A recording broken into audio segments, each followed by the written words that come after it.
Hello, and welcome to another episode of Solipsist Watched. I'm your host, the Social Solipsist, and this week I watched Payback from 1999. And I, I'm sorry, I cannot stop laughing because I finished it about 3 minutes ago, and I can't stop laughing because of how bad this movie is. It's actually stunning. And the final lines of the film are so hilariously out of tone and poorly written that I'm having trouble stifling my giggles because it's just so bad. This movie has no idea what it is or is trying to be either. And during the credits, as the credits are rolling and I'm giggling, I'm also reading through some of the notes about the making of the film, which we'll get to later. I ended up watching this movie because I was thinking about Mel Gibson. I was actually thinking about the Mad Max series and how the Mad Max series would be a better series if the first three movies were not acted by Mel Gibson, because Mel Gibson sucks, both as an actor and as a person. I don't think there's any arguing that. And so I was thinking about like all of these movies that were in the like late 80s, early 90s that Mel Gibson was in and often involved directly in the production of, where he was playing, this sort of very not stoic, but very antiquated version of an action hero. One that had sort of already been a dead trope long ago. And that his total lack of humor and lack of character and lack of any redeeming qualities in most of those movies is really directed at a target audience of like boomer dads who, we're looking for some grittiness and patriotism in a terrible format. And I didn't realize this one just happened to be in my list of, oh, Mel Gibson is in this, I'll click this one. I was not ready for what this was or how bad it is. Now, that's not to say this movie has no redeeming qualities, and it got better. It got better by getting worse. Because the worst thing, as I've often talked about, that a movie can be is boring. And at the beginning of this movie, it is very, very boring. It is dull, and it is doing everything wrong. And then as it attempts to be cooler and better, it gets sillier and worse. Culminating in the final lines of the film, which are so unbelievable. I'm still just stunned. In addition to all this, I was not aware until reading up during the credits, as I noted, that there was an original cut of this film that Mel Gibson, among a few other people, apparently really lobbied to get the director and the screenwriter fired off the film and do a lot of reshoots. And so that's the version here, is the reshoots version. Now, the vague plot outline detailing the differences between the two makes the original the director's cut, which apparently was released separately sometime later, sound like a much better film. Not a great film probably, but better, because it at least doesn't make some of the same mistakes this does. But that really just goes to show that Mel Gibson's lack of tact and artistic sense really is very directly, even more so than usual, to blame for the failures of this film. This movie is trying to be a noir movie. It is trying to modernize noir. And we've talked about noir a lot on this show. And there are some movies over time that have revamped noir in meaningful ways or used the tropes of noir including movies we've watched on the show, to adapt to to modern sensibilities. Even something like what was the name of it? 3 Days of the Condor is functionally has a lot of noir going on in it. And it does it a lot better without trying to than this movie does. This movie has no tact. It starts out with the grizzled, after the grizzled narration of the main character over top of events that we don't fully understand and don't make a lot of sense, that are poorly written, poorly delivered, and do not set our main character as an interesting or empathetic character. The thing about noir in general and noir adjacent things is more often than not the main character is a kind of down on their luck, beaten down underdog type who's, getting the rough end of things from all sides. And this movie attempts to do that. And then it does it completely wrong. Because yes, it does have the main character getting, bullied from all sides. Except for the main character is then, oops, a 90s action hero. Complete with guns with infinite ammo and explosions that were planted by the effects team ahead of time so that there could be a plot reason for an explosion. Don't ask how that was set up in the first place. It's truly terrible. And the best scenes are the ones where Mel Gibson is not present, because this movie is not without some charm, or without talent as well. This has a bunch of notable actors in it, including I don't know. I actually don't know a lot of the characters' names. Bill Duke, I know he's a fairly minor character in here, and then James Coburn is in here of all things, which is, this was later in his life. Chris Christopherson, and then of all people, Lucy Liu. I don't actually know where in her career this was. I think this was probably fairly early in her career. Lucy Liu is her scenes are the most fun, because her scenes are the ones where there is actual comedy. And I don't think the movie really intended to play for comedy, but she seems to have understood the task at hand, which was to be cheesy and absurd because nobody could possibly take her character seriously. It's she's like one of the few charms in the entire film. No surprise, it's Lucy Liu. She's amazing. I don't want to tell you about the scenes that she's in or about her character because it would give away some of the charm. You can probably, there's probably I'm almost sure there's a supercut on YouTube of all of her scenes. So go watch those. Don't watch the movie probably. But overall, like, some decent casting, but poor acting. Well, most of the rest of the list, I would say, are people with limited acting range at best.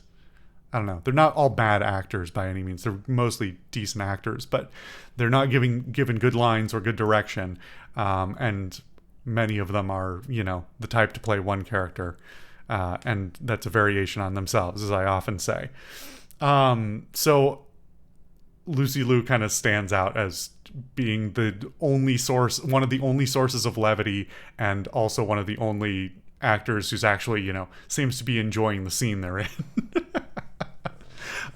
Mel Gibson is by far the worst. He's taking everything with deadly seriousness without understanding any of what makes an action hero, a 90s action hero, an interesting character, or what makes a gritty noir hero interesting either.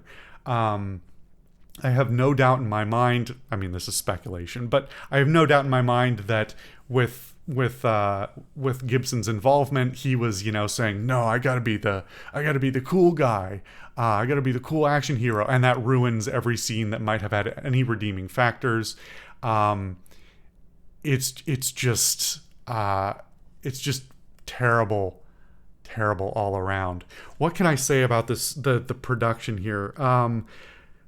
What can't I say about it? It has none of the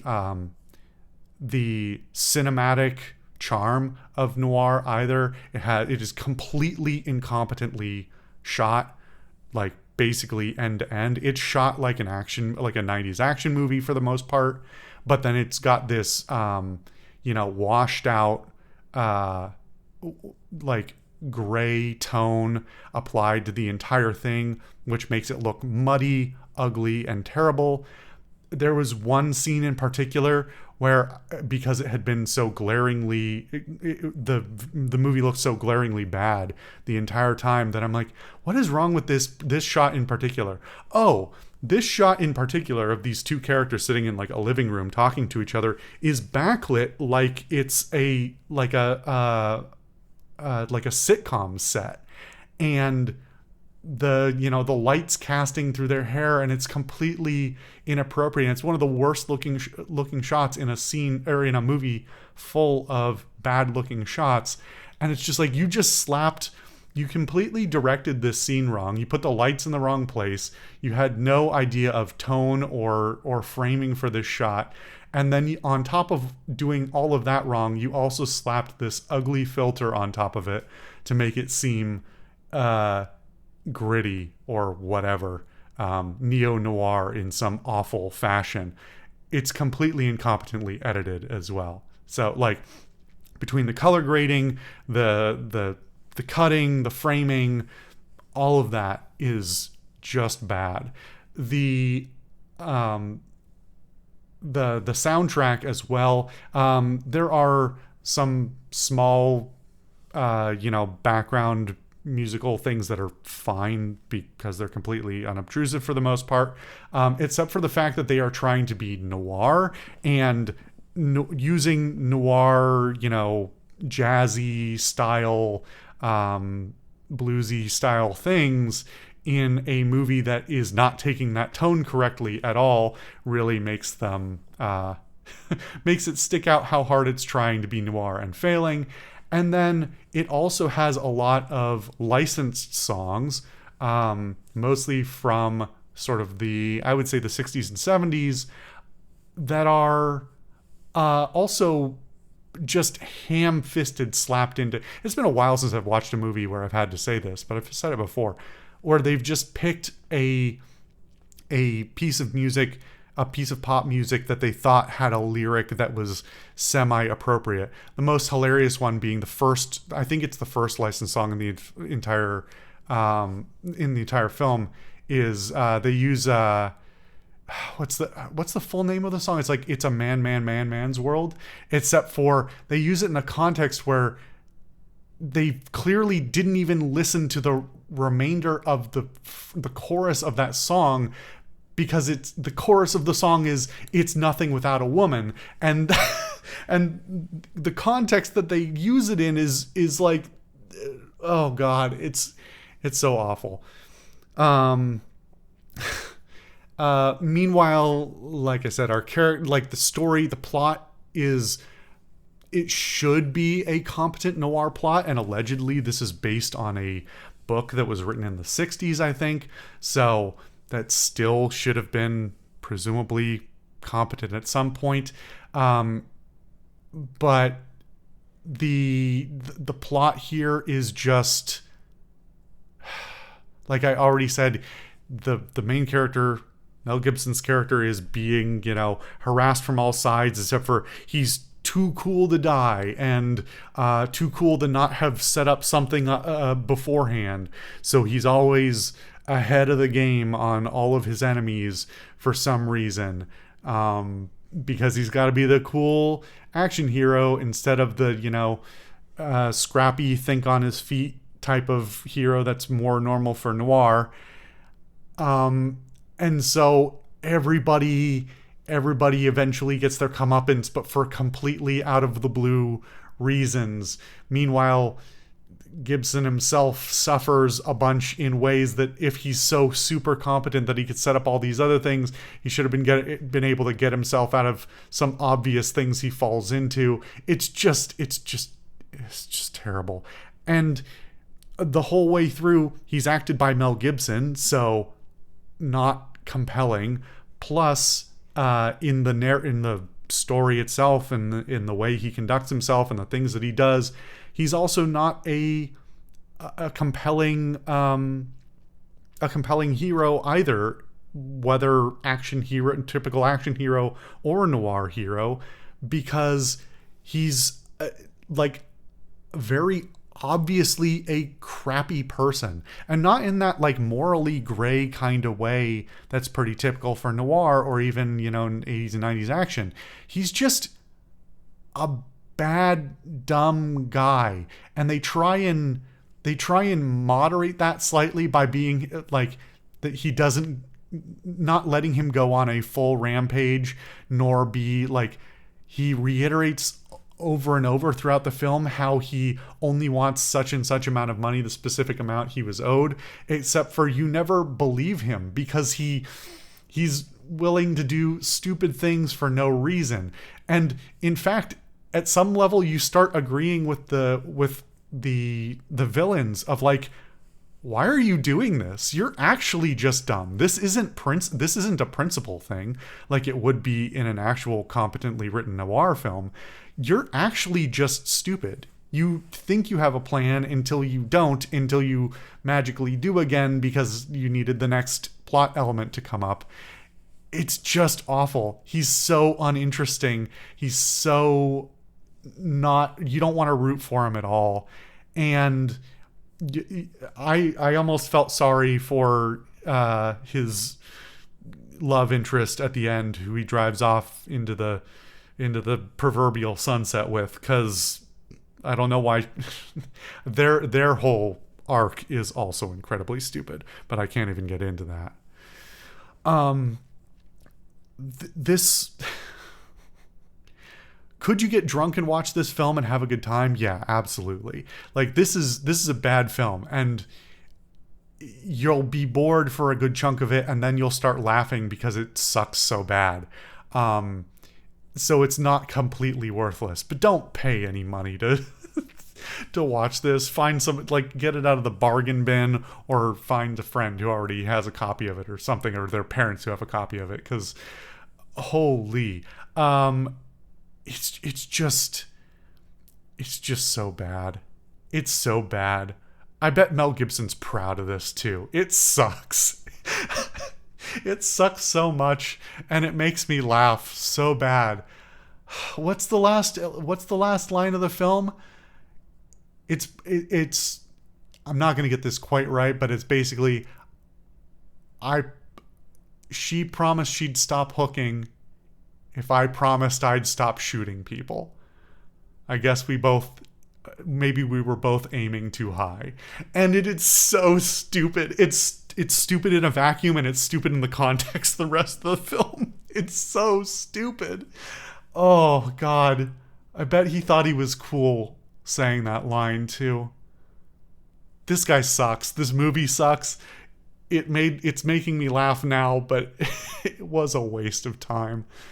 I am genuinely curious whether the director's cut has any redeeming features. It sounds like plot-wise, it would give a more noir ending and some beats that were less unintentionally hokey and cheesy in that action movie kind of way.